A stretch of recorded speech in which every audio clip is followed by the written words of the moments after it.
Hi, I'm Charlie, and this is Stereo Hysteria. Our March artist of the month, Rusty Willoughby, is a musician whose distinctive voice and songwriting style have been a staple of the Seattle music scene since the 1980s. He first rose to prominence with a neo-psychedelic, Paisley Underground-influenced group called Pure Joy, and in the early 90s, he formed Flop, an exuberant rock band who released 3 LPs in quick succession, toured relentlessly, got signed to a major label, and promptly broke up. He also fronted the excellent mod-influenced power pop combo Llama, and released a series of fine solo albums. After relocating to Varshan Island, he's formed a new band called Patrons of Husbandry, swapping lead vocal and lead guitar duties with Scott Bogan, formerly of Room 9, whose debut album is due out imminently. Stereo Hysteria caught up with Rusty earlier this month via Zoom, and we'll be hearing our chat over the next hour, along with music from throughout his unplanned career. So without further ado, here's our conversation with Rusty Willoughby. I usually like to start these conversations off just sort of asking about your beginnings with music, like how it first entered your life. Oh, man. Was there a lot of music going on in your household? Like, did your parents approve or disapprove of rock music? Oh, no, they fully approved. No one else played instruments. I mean, my sister played flute and band and stuff like that, but no one ever really picked up instruments. And so I was kind of the only one to do that. And it was drums at first. That was the thing that got me hooked and stuff. But, I can remember as far back as being 4 years old and wanting to play drums. And, just I'd watch any TV show where there were musicians. I'd even watch, what was that? Like Lawrence Welk. Yeah. Because we could see people playing instruments and singing and stuff. And I hated the music, but I loved the idea of playing music. So really way back then, and, it wasn't until my teens that I actually got a drum set or anything. So I was pounding on a lot of Tupperware and stuff for years. Do you think of drums as your main instrument still? No, I have played. I played in the Fastbacks for a little while and some of the other Kurt's bands.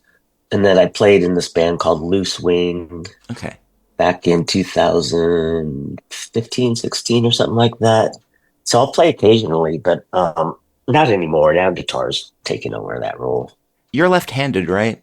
Ambidextrous, really. Okay. I write right-handed, play guitar left-handed, do a bunch of stuff left-handed. Like playing soccer, I kick with my left foot. Interesting.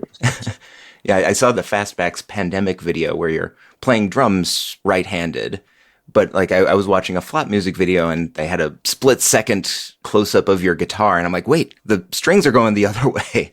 Yeah, I play right-handed guitar. Actually, until about 5 years ago, I just always played right-handed guitars upside down. Okay. And then finally I got the wisdom to actually buy a left-handed guitar and have it restrung right-handed. And so I've been doing that now. So at least it looks kind of normal now when I play. I was a drummer, so I only learned guitar because I started writing songs when I was about 15. Okay.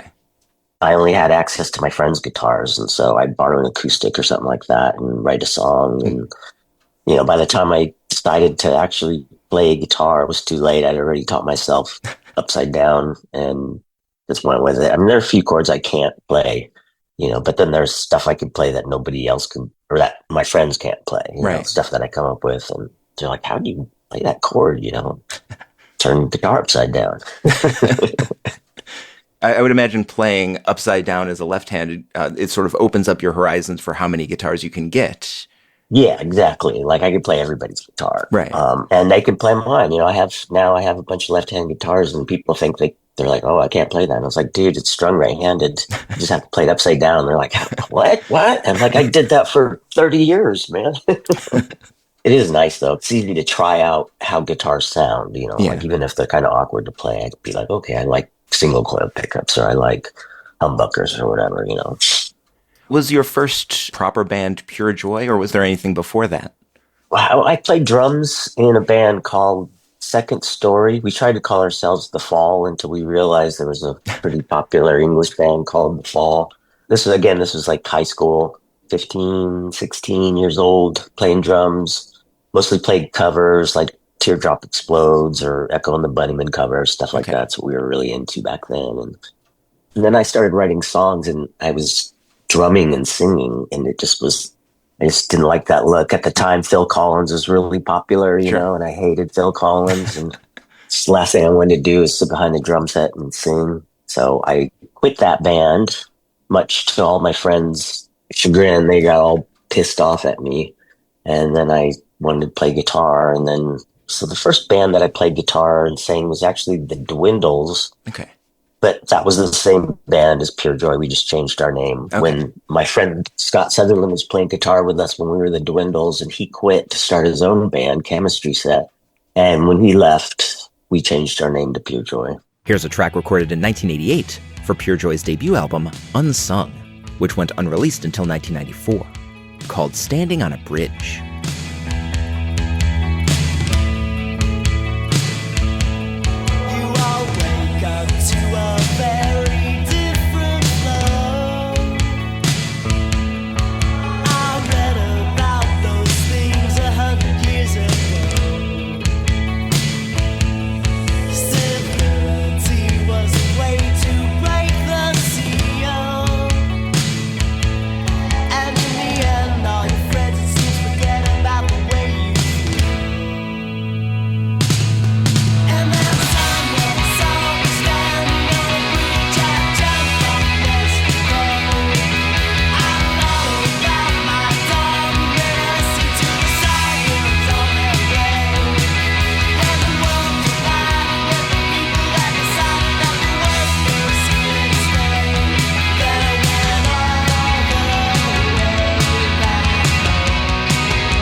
The sound of Pure Joy, like your songwriting, it sounds like your melodic sensibility is pretty well established at that point, but the style is a little bit more, like the guitar style is cleaner and more arpeggiated. It's less overdriven power chords through a half stack. Yeah, totally. And it does sound like there's a little bit of that like Paisley Underground influence in there. Oh yeah, that's the stuff we were listening to a lot. At 3 o'clock, the Rain Parade, Dream Syndicate, all that kind of stuff. You know, Beatles. Sure. You know, we were totally into mod culture kind of a few years before that, like listening to the Jam a whole lot. And okay. So yeah, I mean, I think I tried to be melodic. I just tried to write something that I liked. Yeah. And I think having grown up with listening to so much great music and melodic music, it just sort of seeped in, I guess. I think one thing about your songwriting that is sort of a constant thread that runs through it is that it seems like you use a lot of like unusual, non-standard chord changes, but your vocal melodies are always like really catchy and natural, and it makes the unusual chord sound like inevitable. Yeah. I don't know how I started doing that. I kind of, I think it's just that period right before flop kind of. I think the Pure Joy stuff is maybe a little less weird. Kind of the flop stuff getting weird is partially everyone was listening to the Pixies, and that was kind of, it seemed like that was charting new territory. So, it was just wanting to emulate heroes and stuff. And, Nirvana started playing like that too, like kind of weird, unconventional chord changes, really simple melodies and stuff. So yeah, I think everyone was trying to ape the Pixies back then. From the soundtrack of Hype, a 1996 documentary about the Seattle rock scene, here's Flop with a demo of a song named after a local newscaster called Julie Francavilla.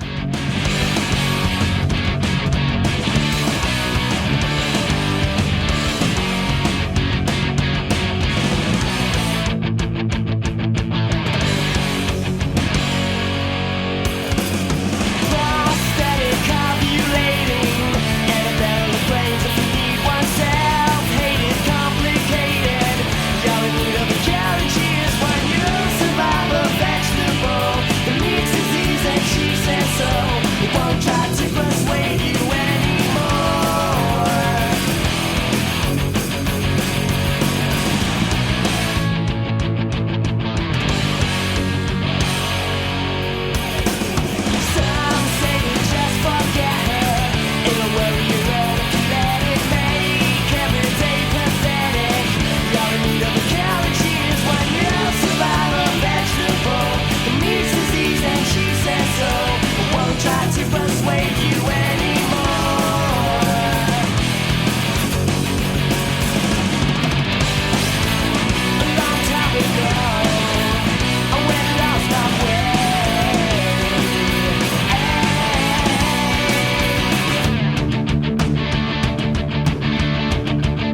I think one of the things that really clicked the first time I heard Flop was that there was also this big 60s strain, like you would cover the Kinks or the Move, or is Whenever You're Ready a Zombies reference? Yeah, totally. Okay. And, references to the Who Live It Leads. There's a lot of like 60s culture in there, but you're not like a throwback band. No. It was weird. Flop, like, I mean, I'd always listen to 60s stuff. So, like I said, I was totally into like all the early Who and all the mod stuff and Small Faces. And so I was always still into that. Kind of when Pure Joy started, I was drifting away more into like, sort of post-punk stuff. And then when Flop started, I kind of had re-explored bands like the Buzzcocks and going back to the Jam and stuff like that again. And I don't know, I felt like there's a lot of similarities between some of the bands I liked in the early 80s and the bands that I liked from the 60s.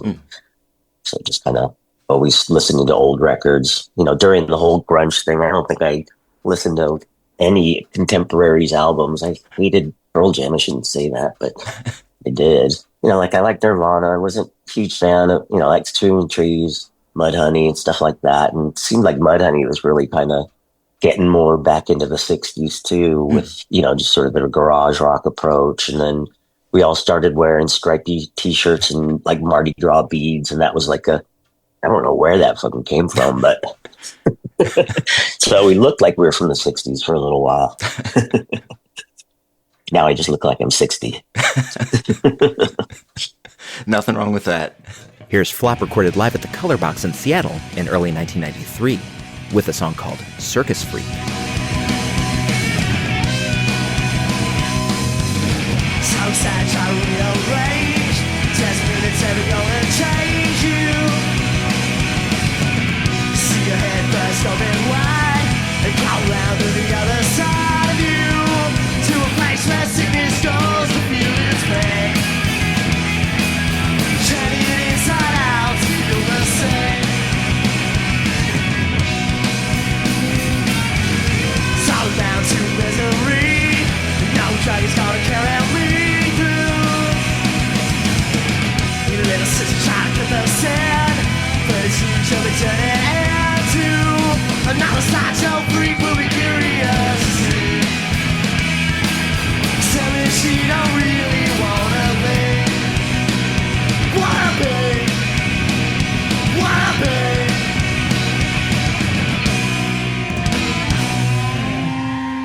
The Seattle scene is really kind of interesting because even before the grunge explosion, it seems like it was really like supportive and nurturing specifically for like original music or like independent DIY stuff.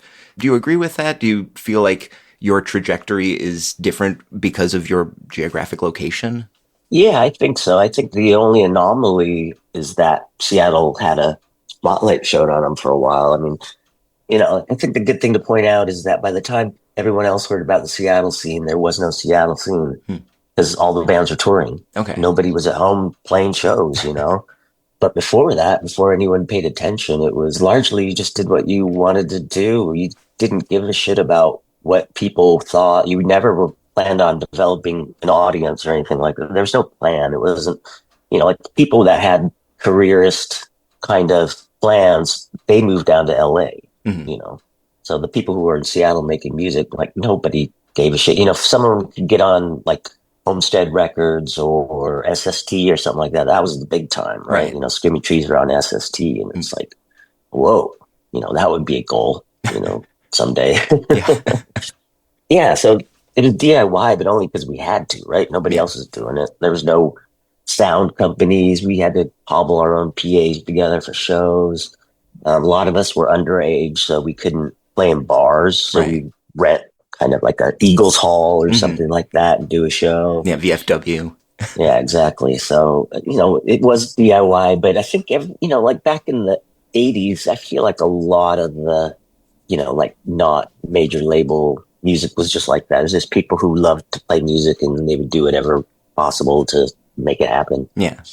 And of course, Flop kind of became wrapped up in this like major label spending spree where they were like signing everyone's band. So you ended up on Epic or 550? Is that the? Yeah, Sony 550. Yeah. Which it was just an offshoot of Epic. They're all the major labels were having these like weird sub labels, you know, because they wanted to sound like they weren't a major label. Sure. And then so I think it's really ironic that Epic's indie label was called Sony 550. Sony, that sounds real small time. You also worked with Martin Rushent. Yeah, he did the Whenever You're Ready. He mixed it.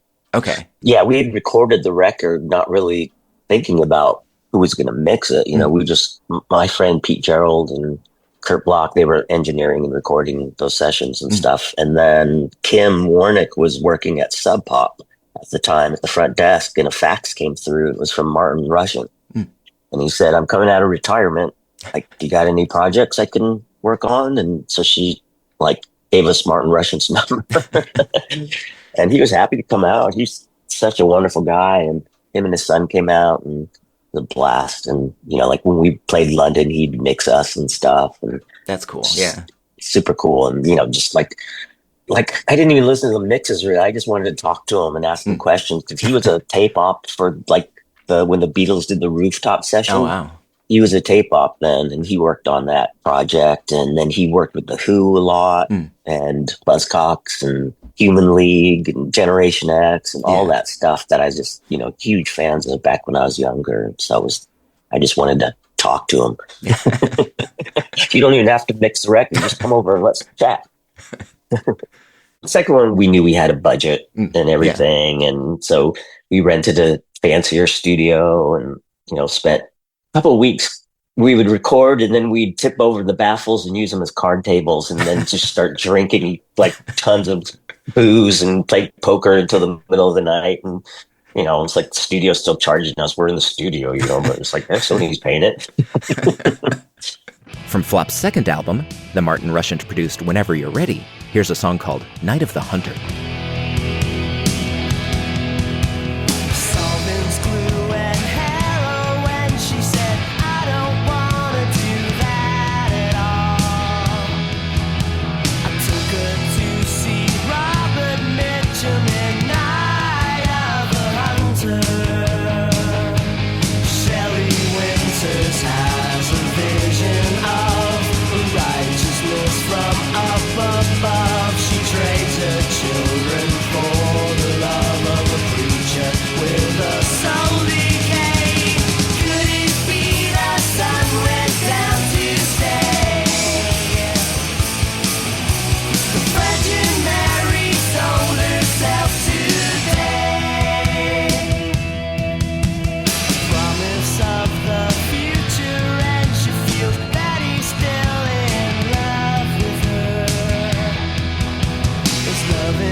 I'm sort of fascinated by this period where like major labels were signing all these kind of scrappy bands. From your perspective, what were kind of the pros and cons of having this big corporate machine behind you?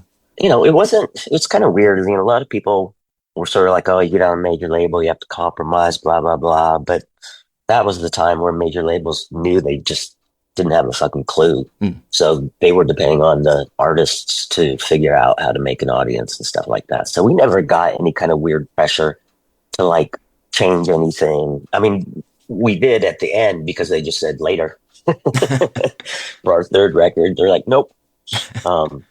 So yeah, it was pretty fun. We had been touring for a couple of years at that point. So we'd been in New York a lot. And so New York was becoming kind of like another home, you know. It just felt really comfortable to play out on the East Coast and play New York, especially. You know, we got to go to Europe, you know, so they flew us over to Europe. We toured over there, toured the States extensively for a couple of years, probably too much, just because we ended up kind of falling apart. But yeah, I think it was fun. You know, like the third record, I wanted to do something a little different. Paul, our bass player, had quit, and he was the harmony singer, and so it was just kind of a different animal, and it felt like it should be more raw. But Sony didn't like that approach, and they even flew us out to New York to mix a couple songs with what's the dude that did the first Weezer record? Rick Ocasek?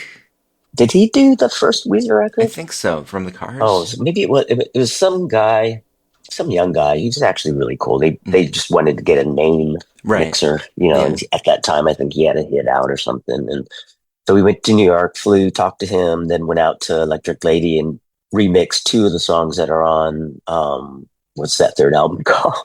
World of Today? Yeah, World of Today. So that was kind of a little frustrating because we already, Kurt mixed the record for us and we were happy with it. And so it's kind of a little annoying. But even the guy that remixed those two songs was kind of like, I don't know what else I can do to these. They sound pretty good. But we got to go out to an expensive dinner and stay in nice hotel rooms and stuff like that. And so thinking back, it's only material benefits really, because they had money. Right. So, we could buy new guitars and gas. From World of Today, the third and final Flap album, recorded for 550, but released on Frontier, here's a song called Waste of Space. Hey, look what you have. You've rendered me a gelatin, obsequious and dumb. So it ain't too bad. An ignorant euphoria succumb, my head is numb. Get up and pay attention to distraction, and welcome all the puzzle rules I never won, and hope you never find the truth or anyone. I'm safe in my room today, the Cheerios instead of guns.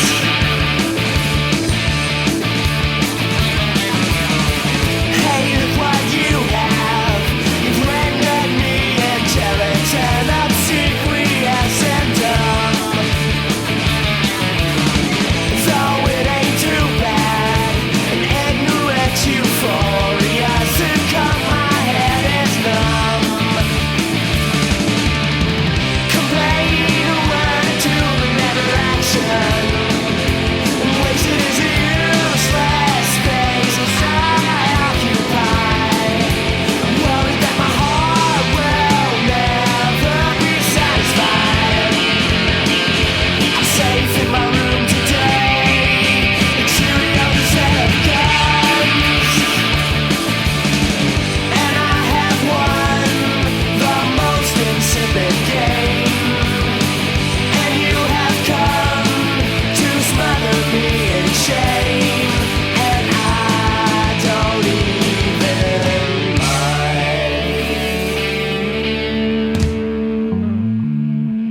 mind. It seems like Flap was going pretty full speed ahead for most of the early 90s, and then it kind of stopped sort of unceremoniously. Yeah, we were just done. Like we'd started in 1990 and, really didn't get off the ground. Nate, who was our drummer, he was also the Fastbacks drummer at the time. And around 90, I think it was probably summer of 1990, he went up to Alaska to go fishing, work on a fishing trawler and stuff. And, Fastbacks lost their drummer, hence I became the Fastbacks drummer. Okay. Flop lost our drummer, so we didn't play for, even though we were a band, we didn't play for like a year and a half or a year or something like that. When he left, I was just like so disappointed, We were having such a good time and I was writing tons of songs. And so when he got back, it was like, let's kick ourselves in the butt and make a record. And so, then, until about mid 95, we were just kind of on this, like tour, record. Yeah. Made 3 albums pretty quickly. And then, like once Paul, our bass player, left and the harmonies weren't there, like, it was already changing into something else. And then Nate quit because he wanted to go be a writer in Europe. And so we tried to find a drummer, and that was just like, we weren't patient and we kind of just started tanking. And so the last show we did, I believe, was June 30th, 1995 at the Casbah down in San Diego. Okay. I just remember this so much because that was my birthday, the day of the show. But Okay. since, we played past midnight, we played into July 1st, and that was our guitar player, Bill Campbell's birthday. So it was kind of like this show that straddled both of our birthdays, and we made a pact before we even played the show that we were going to quit. We didn't tell anyone. It was like, I'm done. Let's just play the show. Like Lisa Fancher had come down from Frontier Records. She'd come down to San Diego. She's based in LA, and brought us this big old birthday cake, and it was this big celebration. And we just felt so ashamed because we knew we were just quitting on them. But you went out on top. Yeah, well, we went out. I don't know about on top. I don't know if we were ever on top. I mean, it was always fun and everything, but I think, that was kind of the point back then. If it wasn't fun anymore, why do it? Yeah. So we broke up. But I did see on YouTube that you did one-off reunion show, like in 2012. Yeah. And just from the videos that are online, it looks like everyone there is having such a good time. Oh, yeah, it was a blast. It was a weird thing. My friend, who was the manager of our band, Chris Swenson, his wife, Susie Tennant, was dealing with brain cancer, and she was starting to deal with early onset dementia and stuff like this. And so it's kind of Chris's idea to try and get us to play. And Nate returned from Budapest. I think it was his parents', 50th anniversary or something like that.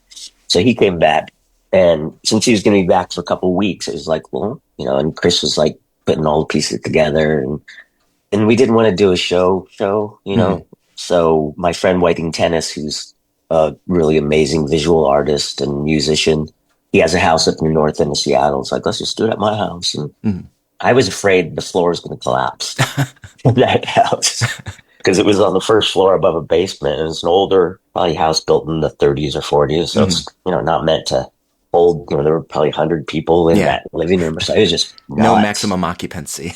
No. And it was fun. I'm just glad nobody got hurt and, killed. Right. But we decided, even before we played that, we're like, we'll just do this once and that's it. And it was almost for ourselves, because getting back with Paul was singing and playing bass, and Nate was playing, and it was the original lineup, and it just felt, okay, yeah, this seems right, not try to build a fake flop from, with other players or something like that. I never was interested in that. Were there ever any offers, $100,000 to do Coachella, that sort of thing? No. I mean, we got offers to get Flop to reform and do shows or tour or whatever, but if it wasn't the four original guys, I wasn't interested. Yeah. And then at this point now, I'm just like, I do so much other stuff musically that I don't feel a real need. I know that a lot of my peers who have had bands back then are all reforming and playing festivals and stuff like that. Yeah. But it just doesn't seem very interesting to me unless it's us four, and that just can't be the case geographically. So, right. Yeah. But no, not $100,000. Maybe $5,000. So after Flop disbands, you sort of go back to Pure Joy. What was sort of behind that? I don't even know, really. It was just I wanted to keep playing music. Well, here's what I remember is around 95 when Flop broke up, and then I was turning 30 in 96, and I felt like 30, I felt embarrassed to be rocking out at 30. I thought that was just such an old man now. And so it's undignified. Yeah, exactly. So I was just kind of like, I can't do this anymore. Doesn't feel authentic or anything. So I got to learn how to write HTML and use Photoshop and stuff, and got a tech job. And within that first year, I was listening to so much music at work that I kind of reignited my desire to play loud again. And I've never been the type of person that auditions people or anything like that. So I just always, closest resources are my friends. And since I was still hanging out with Lisa and Jim from Pure Joy, they're good friends from when I was a teenager and stuff. We just decided we'd start playing again. And then Kurt Block joined us for a record. And, so yeah, it was more convenient. If we started a new band, we'd have to come up with another name. And just, it seemed stupid. And so we just went back to Pure Joy, and, we're very different. By the time Pure Joy started making records again in the guess late 90s or whatever, it was more of a hybrid kind of style of music between Flop and what Pure Joy used to be, sort of, you know? Mhm. You know, Jim's drumming was totally different and so unique and everything. Here's a highlight from Pure Joy's 2003 album, Gelatin and Bright, called Dead Lavender.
Pure Joy eventually folded. I'm trying to think of probably around 2001, 2002. We sort of kind of like we put out a record, did some touring, played Noise Fest down in San Francisco and stuff like that, and then kind of just hung it up.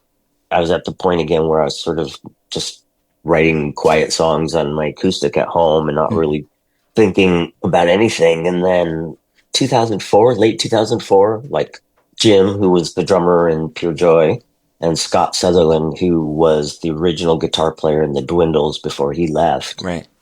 He was playing bass and Jim was playing drums. And so I started jamming with them, and that's how Llama came about, you know. And again, it's just friends playing with friends, and then, you know, different chemistry, you know, different ideas and stuff. And Right. Llama was kind of I guess I always secretly wanted to have some kind of a mod band, you know, so Yeah.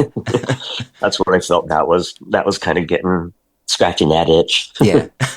Because I first heard Llama pretty shortly after I first discovered Flop. I think I just Googled you and found your website, and the first Llama record was just downloadable as MP3s there. And when I listened to that, I was just like, it was another just direct hit. Like, this is what I'm into. Like, particularly the production on it. I guess my hat is off to Kurt Bloch for that. Like, the drums are the right mix of boomy and roomy and punchy. And it's like Revolver with slightly more modern production, that kind of feeling. Yeah, we wanted to keep it really simple. You know, I was trying not to do any guitar overdubs. I ended up, you know, like doubling stuff here or adding a few notes, but we just wanted to keep it super raw. Yeah. So I think that's why the drum sounds so great, because there's not like 100 instruments right. trying to take up space. And, it's again, going back to the jam. I love the jam and Rick Buckler's drumming Yeah. and the sound of the band, so simple and kind of pulled back. So yeah, Kurt did a good job capturing that for sure. Yeah. Yeah, I don't even think there was any reverb on any vocals on that record, on that first. You got enough compression, you don't need it. Yeah, exactly. There'll be something to hide your mistakes. From Llama's first eponymous album, recorded in 2005, here's a song called Right Now.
Birds Unite is one of your solo projects where it feels much more clearly the work of a band than something that's multi-tracked. There's, really lovely instrumental, cello and pedal steel interplay on that. So, like, who are the musicians you were working with in that period?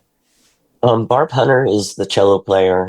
Maggie Bjorklund from Denmark is the pedal steel player. And that kind of came around. It was sort of a total serendipity. Like, Maggie was an old friend of my friend Johnny Sangster. He was in a band called Sharing Patrol in Denmark back in the, I think, 80s and early 90s. And he was touring a lot. And he's in Nico's band. And he owned a studio in town and stuff. And he was recording Maggie because Maggie and him went way back to Denmark days. And so Maggie was in town for a month recording her record. And I'd been trying to get Rachel Flotard from This Queen to sing some songs that I was writing that I thought could be duets. Yeah. And so that started off just Rachel and me singing together. But the first time we practiced, like the first time she came over to my house for us to sing together, I'd send her some songs and she'd made up harmonies and stuff. Yeah. And I think she was a little nervous. I mean, both of us were kind of, it's like starting something new. And Yeah. she'd run into Barrett Martin, who's the old drummer from Screaming Trees. And he was at the time learning to play upright bass. He was teaching himself how to play double bass. And so the first day she comes over to work on these songs, she brings Barrett and his bass over. So from the very beginning, okay, I guess we have a bass player now, And I knew Barrett from the old days and stuff, and so we're good friends.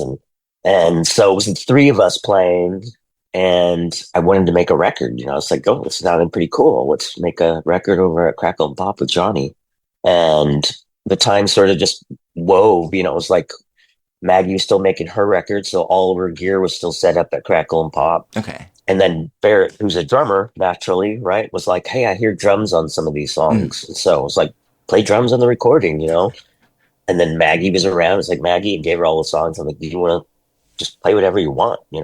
Sounds cool, Yeah. Her record was sounding cool. And also Rachel was singing on Maggie's record. Okay. And then Lanigan came up to sing on Maggie's record and stuff. And so I ended up being in like Maggie's band and she was in my, it was just kind of crazy. Yeah. And then it was just like, as we were recording, it's like, oh, I wish we had strings or something. And Rachel knew Barb Hunter, who played the cello and stuff. And so just, it did become a band. There were a couple like baritone guitar parts that Johnny put on there. There's a vibraphone part on one of the songs that Barrett did. So it totally was a band thing. And the record was called Cobirds Unite because we had a song called Cobirds Unite, but then we started kind of playing out as a band. And so we just called the band Cobirds Unite. Okay. People were really confused when they bought a record and it was Rusty Willoughby, like, who's that guy? We just wanted to hear Cobirds Unite, So it should have been, that record really should have been a band record. I should have not really, in retrospect, I should not be a Rusty Willoughby record or whatever, but it just turned out that way. It was because people were around and, we had no plan to have pedal steel on it. It didn't even occur to me, but once I was listening to Maggie's recordings and stuff, I'm like, play. And I didn't even attend any sessions where she played. She was just there working on her record, and then she just bashed out my songs, and it was just a pleasant surprise. And then we got to play a lot of shows because she was on the Bloodshot. Yeah, she was on Bloodshot. Okay. And she was touring in the States. So we got to play a lot of shows with like the full band and everything. So it was cool. That's awesome. Yeah. Yeah. Total serendipity though. It was not planned. Not much in my life is planned. And I think that keeps things more natural, right? Yeah, I feel that way, try to like do no harm. That's my only rule. From 2010's Cobirds Unite, here's a song called Too Early. Okay, you might as well say it. I'd follow you halfway around the world. In my house, there is a feeling I'd give it to you if I could, girl.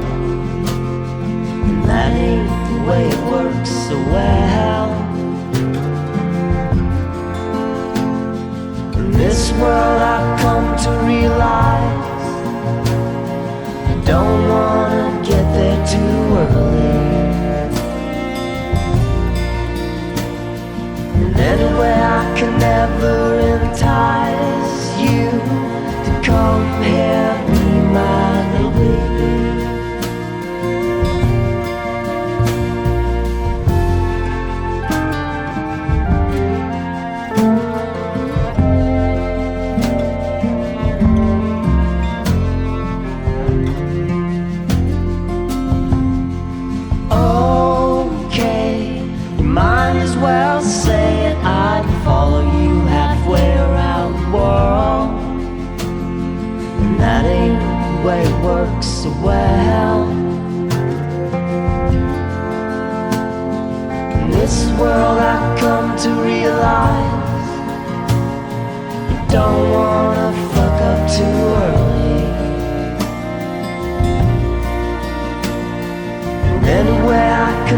gathering ties, you all come here, be my little baby.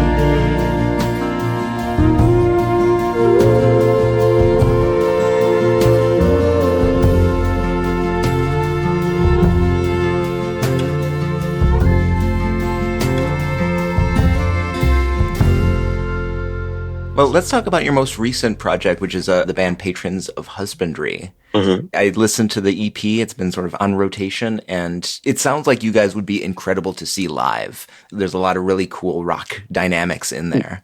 Yeah, it is really fun. Like I love Scott's guitar playing, and I get to play lead guitar on Scott songs and stuff like that. So it was another thing where like I'd been playing acoustically and writing and recording a lot of demos at home and just putting them on Bandcamp and stuff, kind of making fake record covers and just to keep myself busy. So I started playing electric a lot more after a while, and I was kind of started getting into like Strats and stuff like that, guitars that I never ever played before, and just kind of brought out different songs and different type of playing. And Scott, who is an old friend of mine from the 80s, he played in the band called Room 9 that were really popular in Seattle in the 80s. And he and I have pretty similar tastes and stuff. So he moved out to Vashon Island where I live. He moved out, I don't know, 6 years after I did or something. But I started running into him, and I'm kind of like, oh, weird. I haven't seen Scott since, like 1991 or something. So we started hanging out, and that developed into us playing music and kind of deciding the format of, like every other song is, like Scott sings a song, I sing a song, Scott sings a song, I sing a song. And, but we needed a bass player and drummer. So I knew my next door neighbor, well, not very next door, but 2 houses down was a guy I knew who played drums. So I literally went to his house, knocked on his door. I'm like, you want to play drums with us? And he's like, sure. So that's how we got Rosie. And then Ethan, we were trying out a lot of our friends to play bass, but nobody really was picking up on the songs or anything. And Ethan, I knew him as a drummer because we both played drums in this little jazz band on the island called Sumtet. And so we'd met maybe a year before he started playing bass with us, but he texted me out of the blue and was like, hey, I'm starting to learn how to play bass. You got any projects? And it was like, fuck yeah. Yeah, I sent him the songs and he learned them, like everyone else that we kind of sent the songs, they just thought we were going to jam and they didn't really learn the songs. So right off the bat, when the four of us started playing, it was like, whoa, and just was exciting again, hadn't played real loud music for a long time on guitar and, it's starting to write songs again or at least wanting to go develop some of the demos that I'd put on Bandcamp and do those as a real band. And so that's kind of how that came about. And full-length record is in the queue right now to get pressed, so we should have it by March or whatever. Oh, wonderful. Yeah, it's the EP with 6 other songs, so it's not like total, we're telling everybody if you bought the EP, then you can have the album for $5 or whatever instead of $10, because you already bought half of it. Well, I'm looking forward to hearing it. Yeah, I'm happy with the way it turned out. Scott had recorded a project up in Anacortes, which is way up north, near San Juan Islands. It's on Fadago Island, and it's an old Croatian church that got converted into a studio, and it was cheap. I mean, cheaper than Seattle anyway. Even all my friends' studios, it was like, I can't afford that. So we did the drums and most of the live stuff up in Anacortes, and then Scott and I kind of did some vocals and guitars at his house with his setup. And then we went back up and mixed with Nick, who was the guy who engineered our drum sessions and all that stuff. And he mixed it. And yeah, I'm pretty happy with it. It's like already you want to do something kind of different the next time around. But, it turned out the way we wanted it to. Very cool. Yeah. It's fun. It's fun. It's just like recording an album and playing shows was not even on my radar. I just wanted like Friday night hang out with my friends and jam, play some songs, write songs and drink beer, smoke weed. It's like, it's all I wanted to do. I didn't even want to play shows or anything. But once we got started, like Ethan and Rosie they're not green as musicians for sure, but they never got to play a shitload of shows. Right. So they were like, let's play shows. And so at first I was like, we're only going to play shows on Vashon Island. I don't want to go off island. And then, of course, once people heard that we were playing, people started offering us shows in Seattle. So we just, okay, we'll do that stuff. And, we got to do some good stuff. We got to play with Built to Spill a few times. And, I'm friends with Doug and went out on the road with those guys just to kind of stage manage. Okay. Like, this was 2024. Then Doug just would call us up and be like, hey, we're playing in Tacoma and you want to be on the bill and stuff. And so we got to play some pretty decent shows. And I think it was playing the shows that was kind of like, we're playing like, 2,000 seater and we don't have any merch. We're total mystery meat. And people were asking us for, like, you got a record? And so then that was kind of like, well, let's make a record. None of it is of any kind of planning. Again, it's how the dominoes fell, I guess, or whatever the phrase would be.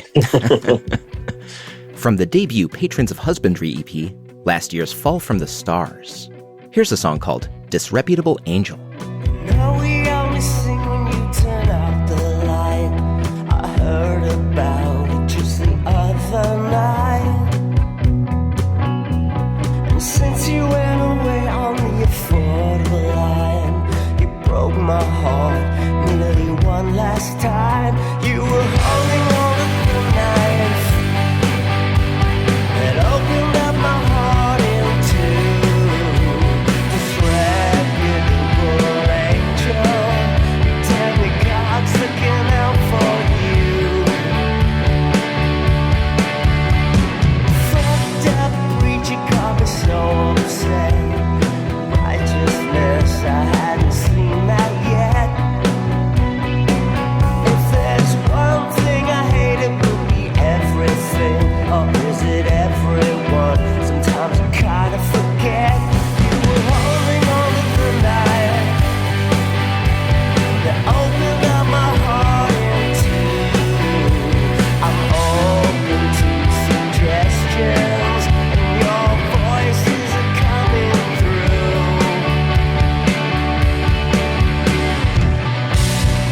Comfort and frozen, terrified,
Well, now that you've got records, if you'd ever consider coming out to Chicago, we'd love to see you here.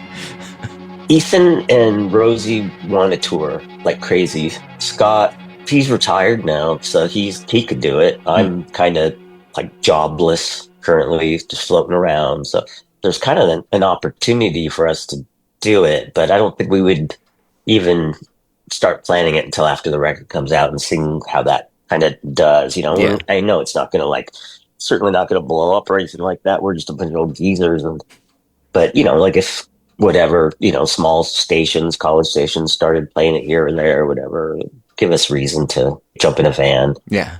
We've played Portland, We played at Tree Fort Festival last year in Boise, Tacoma, Seattle. So we've kind of been playing out Yeah. a little bit, much more than I had been previously and further out and everything. So it's total possibility.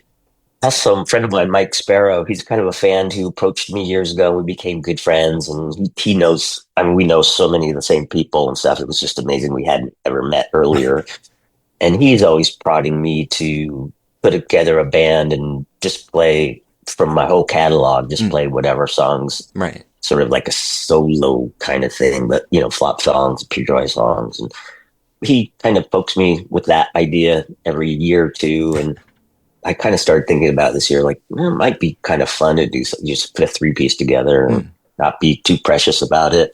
I certainly would not form a big band or anything like that. Yeah. Just play everything just raw.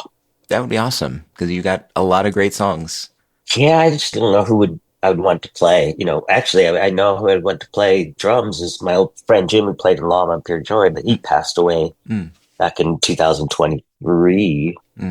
Yeah, he had mesothelioma. Sorry to hear. And and so that, like Jim being gone, I'm not even interested really. I'd probably just ask Rosie to do it, our drummer for POH, because he can pick up songs super quick and he knows how I write and knows a lot of my songs better than I do anyway.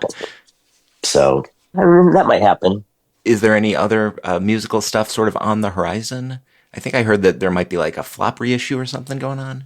Yeah, Chris Swenson, again, old manager, he wanted to put out a 25-year anniversary version of Mop Squeezer a few years ago. Okay. But then we just kind of, his wife was really ill and we just kind of dropped the ball. And now my friend Chris Fahey, who used to road manage the Muffs, he's still in the industry and he got in touch with me last year, just texted me out of the blue.